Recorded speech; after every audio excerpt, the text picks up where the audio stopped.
రెడికా LB Nagar నుంచి మనకు ఒక బ్రేకింగ్ న్యూస్ అందుతుంది. ఎల్బీ నగర్ పోలీస్ స్టేషన్ పరిధిలో బిర్లా ఓపెన్ మైండ్స్ ఇంటర్నేషనల్ స్కూల్లో తారడం జరిగింది. సాయి నందన్ అనే 2వ తరగతి చదువుతున్న స్టూడెంట్ పట్ల లేడీ టీచర్ దారుణంగా వ్యవహరించింది. అంతటితోనే ఆగకుండా నోటికి ప్లాస్టర్ వేసి తన రాక్షసత్వాన్ని ప్రదర్శించింది.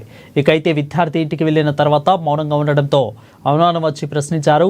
విషయం తెలుసుకున్న పేరెంట్స్ ఆగ్రహంతో స్కూల్కి వెళ్లి యాజమాన్యాన్ని నిలదీశారు. అయితే టీచర్ చేసిన దారుణం అంతా సీసీటీవీలలో రికార్డ్ అయింది. ఇదేంటని ప్రశ్నించిన పేరెంట్స్ పై యాజమాన్యం దాడి చేసింది. ఈ సంఘటనపై చైల్డ్ వెల్ఫేర్ కమిటీ జిల్లా కలెక్టర్కు ఫిర్యాదు చేశారు కుటుంబ సభ్యులు.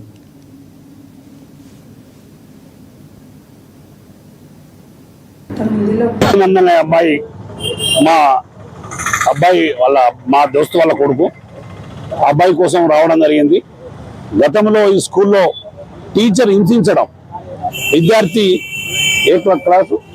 సెకండ్ క్లాస్ అబ్బాయిని హింసించడము, ఆ హింసిస్తుంటే ఎన్నిసార్లు అడిగినా సమాధానం చెప్పకపోతే సీసీ కెమెరాల ద్వారా దాన్ని తీసుకోవడం జరిగింది. తీసుకొని చైల్డ్ వెల్ఫేర్ కమిషన్ చైర్మన్ ఎవరైనటువంటి సీతా దయాకర్ రెడ్డి గారు కంప్లైంట్ చేస్తే సీతా దయాకర్ రెడ్డి గారు వీళ్ళకి నోటీస్ ఇస్తే ఆ నోటీస్ పట్టుకుని సీతా దయాకర్ రెడ్డి గారి దగ్గరకు వచ్చి రిక్వెస్ట్ చేసుకున్నారు. మేము మాట్లాడుకుంటాం మేడం, పేరెంట్స్ని పిలిచి మాట్లాడదామంటే మేడం గారు మాకు చెప్పడం జరిగింది.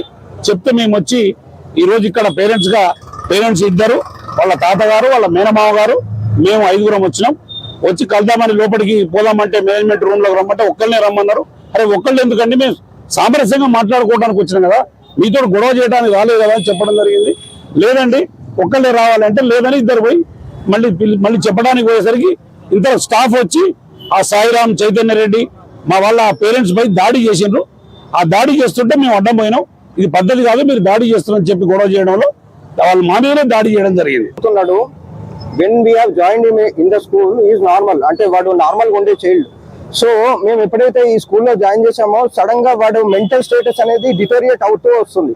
అంటే సైకలాజికల్ గా వాడు వీక్ అవుతూ ఉన్నాడు. ఎందుకు అవుతున్నాడు ఏంది అనేది మాకు అర్థం కాలేదు. సో మేము ఏం చేసామనంటే వాడు సడన్ గా నిద్రపోకపోవటము, అన్కాన్షియస్ లో వెళ్ళిపోవటము, ఎవరితో మాట్లాడకపోవటము, ఇవన్నీ ఇన్సిడెంట్స్ అవుతున్నాయి. సో మేము సైకియాట్రిస్ట్ దగ్గరికి తీసుకెళ్తే వాళ్ళు ఏం చెప్పారు అని అంటే there is something going wrong, ఏదో మెంటల్ స్టేట్ లో ఉన్నాడు అబ్బాయి, ఫిజికల్ అబ్యూజ్ అవుతుంది, మీరు ఒకసారి ఐడెంటిఫై చేయండి అని అంటే నేను మా తమ్ముడు మేమందరం కలిసి స్కూల్ కి రావడం జరిగింది. ఆ రోజు రిక్వెస్ట్ చేసి మేము ఏం జరిగిందో మాకు తెలుసుకోవాలనుకుంటున్నాం, సీసీ కెమెరాలు వీడియోస్ ఉన్నాయా అని చెప్పి మేము అడిగితే వాళ్ళు ఇవ్వలేదు, మమ్మల్ని ఫోర్స్ చేశారు.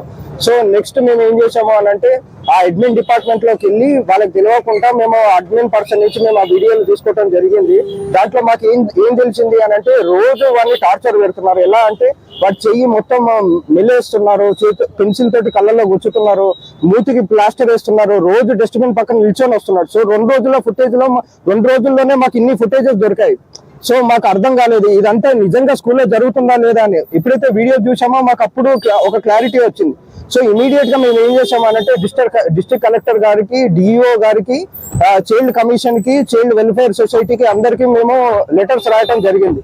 సో ఆ లెటర్స్ రాసినప్పుడు చైల్డ్ వెల్ఫేర్ కమిటీ వచ్చి ఇక్కడ ఎంక్వైరీ చేశారు. సో ఎంక్వైరీలో ఏం తెలిసింది